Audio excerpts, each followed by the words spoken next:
നിങ്ങളുടെ ഇൻ്റർവ്യൂസൊക്കെ ഞാൻ കണ്ടപ്പോൾ കേട്ടൊരു കാര്യമാണ്. ശരിക്കും പെട്ടെന്നായിരുന്നു നിങ്ങളുടെ ആ ഒരു ഡിസിഷൻ എന്നുള്ള ഒരു 3 days കഴിഞ്ഞു അല്ലേ? അങ്ങനെയല്ലേ നിങ്ങൾ മാരേജിനെ വീട്ടിൽ ചെന്ന് പറയുന്നതൊക്കെ? അപ്പോൾ ശരിക്കും ഇതാണ് കറക്റ്റ് ചോയ്സ് എന്ന് അന്ന് എങ്ങനെ മനസ്സിലാക്കുന്നത്? മുന്നേ ആലോചിച്ച് തല പുണ്ണായി. അപ്പൊ മുമ്പില് എന്താണ് ദൈവം കൊണ്ട് തരുമ്പോലെ ഒരാളെ കൊണ്ട് തന്നു.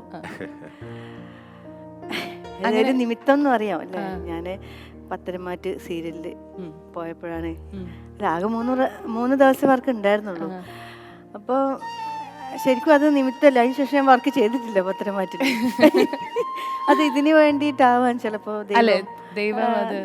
ദൈവം അവിടെ എത്തിച്ചതും ഞാൻ അങ്ങനെ ഒരു ക്യാരക്ടർ എന്നെ ഏൽപ്പിച്ചതും.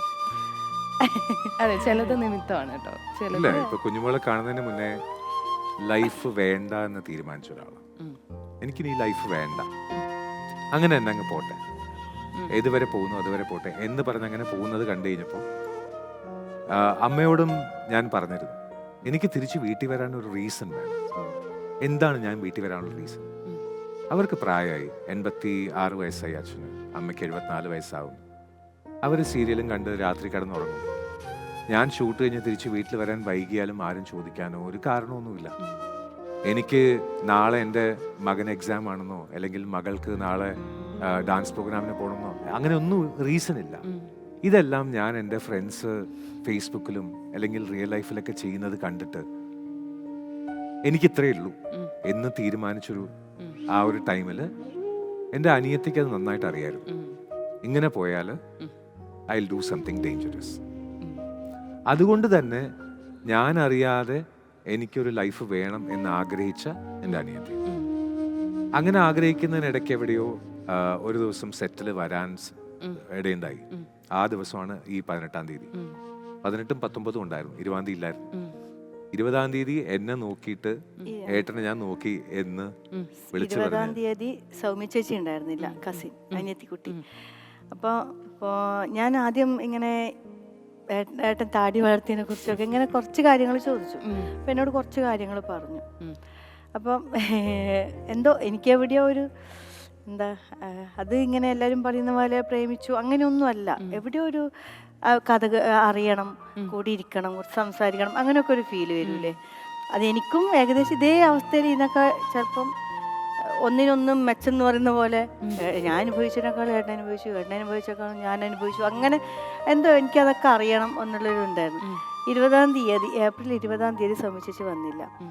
അപ്പം എൻ്റെ അടുത്ത് പറഞ്ഞു, ഏട്ടനെ നോക്കണേ, ഏട്ടനെ വെറുതെ ഇരിക്കാൻ വിടരുത്, സംസാരിച്ചുകൊണ്ടിരിക്കണം. ഞാനാണെങ്കിൽ എന്താ ഒരു എലീനെ എങ്ങനെ ഓടി നടക്കുന്നൊരു ടൈപ്പാണ്, എല്ലാവരോടും മിണ്ടും. അങ്ങനെ ഇന്ന ആള് അങ്ങനെയൊന്നുമില്ല. അപ്പം ഞാൻ ഏട്ടനോട് കുറേ സംസാരിച്ചു, അങ്ങനെ പാട്ടൊക്കെ പാടിപ്പിച്ചു. അങ്ങനെ എനിക്ക് ആദ്യം അന്നാണ് ഞാൻ ഏട്ടൻ പാട്ട് പാടുന്നതൊക്കെ അറിയുന്നത്. ഏട്ടൻ എന്ന വ്യക്തി ആരാന്ന് പോലും എനിക്കറിയില്ല. അന്ന് ഞാൻ പാട്ട് പാടിച്ച് വീഡിയോ ഒക്കെ എടുത്തു, സൗമ്യ ചേച്ചിക്ക് അയച്ചു കൊടുത്തു. പെരിയോനെ എന്നുള്ളൊരു പാട്ടാണ് ആഡ് ചെയ്തതിലെ പാട്ട് പാടുന്നു. അങ്ങനെ എല്ലാ വീഡിയോസും ഫോട്ടോസും ഒക്കെ ഞാൻ അയച്ചു കൊടുത്തു. എന്തോ ഒരു കൂടുതൽ കുറച്ച് എനിക്കെല്ലാം തുറന്ന് പറയാം എന്നുള്ള ഒരു ഇത് വന്നു. അങ്ങനെ ഞാൻ ഓരോരോ കാര്യങ്ങൾ ലൈഫിൽ ഓരോരോ കാര്യങ്ങൾ പറയാൻ തുടങ്ങി. അങ്ങനെ എൻ്റെ തീർത്ഥാടന കഥയിൽ എൻ്റെ കഥയിൽ ഒരു തീർത്ഥാടന കഥയുണ്ടായിരുന്നു. ആ കഥയിലാണ് വീണതെന്നൊക്കെ ഞാൻ എൻ്റെ ഒരു സുഹൃത്തിനോട് ഞാൻ ഒരിക്കൽ പറഞ്ഞിട്ട് ഞാൻ ഫോണിൽ ഞാൻ പറഞ്ഞു, ഞാൻ ഇങ്ങനെ ഒരു ഫ്രണ്ടിനെ മീറ്റ് ചെയ്യാൻ പോവാ, ദിവ്യ എന്ന പേര്, ഒരു മകനുണ്ട്, 9 വയസ്സാണ് എന്നെല്ലാം പറഞ്ഞു.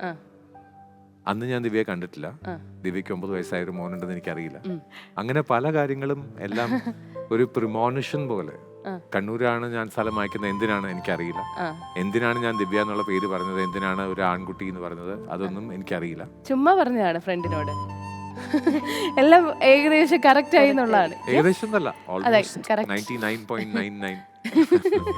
അതാണോ നിമിത്തം എന്ന് പറയുന്നത്? എക്സാക്ട്ലി ഇതൊക്കെ തന്നെയാണ്. മോളെ പറഞ്ഞില്ല, മോനുണ്ട് പറയുന്നത്. കറക്റ്റാ, മോനുണ്ടല്ലോ, 9 വയസ്സായ മോനുണ്ട്. ദിവ്യ എന്നാണ് പേര്. എല്ലാം സെറ്റ്. കണ്ണൂരാണ്.